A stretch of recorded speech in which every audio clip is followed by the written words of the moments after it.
மிதுன ராசிக்கு இந்த விஸ்வாவசு வருடம் எப்படி இருக்குன்னு கேட்டீங்கன்னா 10ல ஒரு பாம்பாவது இருக்கணும், இல்ல ஒரு பாயாவது இருந்துருவாங்க. பாருங்க, உங்க ராசிக்கு 10ல 2 சுப கிரகம், ஒரு பாம்பு கிரகம், நீச்ச பங்க ராஜயோகம்.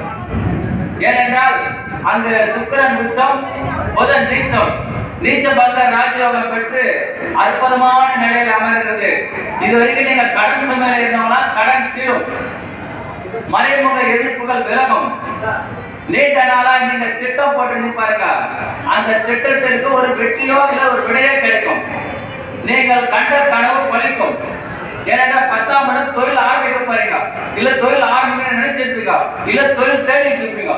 இந்த 10ஆம் இடம் தொழிலை கொடுக்கிறது. தொழில் மட்டுமல்ல, வியாபாரத்துக்கு எடுத்துக்கலாம். அதே சமயம் மாடி வீடு கட்டுறது, இல்ல வீடு ரிப்பேர் பண்றது, புதுசா வாங்குறது, 4 சக்கர வாகனம், 2 சக்கரம் எல்லாரும் வச்சுக்கிறாங்க.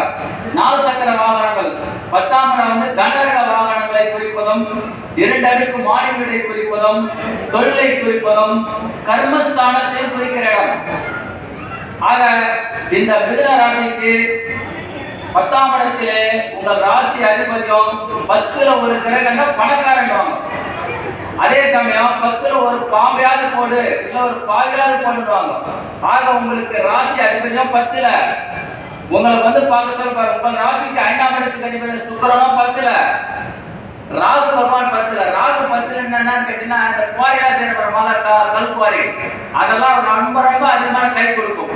காடு மலை இதெல்லாம் நல்ல ஒரு ஆதாயத்தையும் யோகத்தையும் மிதுன ராசிக்கு இந்த ஆண்டு அற்புதமான ஒரு யோகத்தை தரப்போகிறது. ஏனென்றால் 12ல குரு விரயத்தில் இருக்கிறாங்க. அவர் இருந்தா இருக்க மாட்டான், உங்களுக்கு கொடுக்குறாங்கல்ல. அதாவது ஒரு பாட்டு சொல்லுவாங்க, என்னதான் ஓஹோ இருந்தாலும் குரு உங்களுக்கு தரப்போறது இல்லை, என்னதான் நல்ல நிலையில சுக்கிரன் உங்களை விட போறது இல்லை. அதனால நீங்கள் எல்லாமே இந்த ஆண்டு மிதுன ராசிக்கு அற்புதமான நிலைப்பாட்டிலும் நல்ல யோகங்களும் செல்வங்களும், நீங்க நினைத்த காரியெல்லாம் நடக்கக்கூடிய ஒரு ஆற்றலும் இந்த விஸ்வாவசு தமிழ் புத்தாண்டிலே நடக்க போகிறது. அடுத்தபடி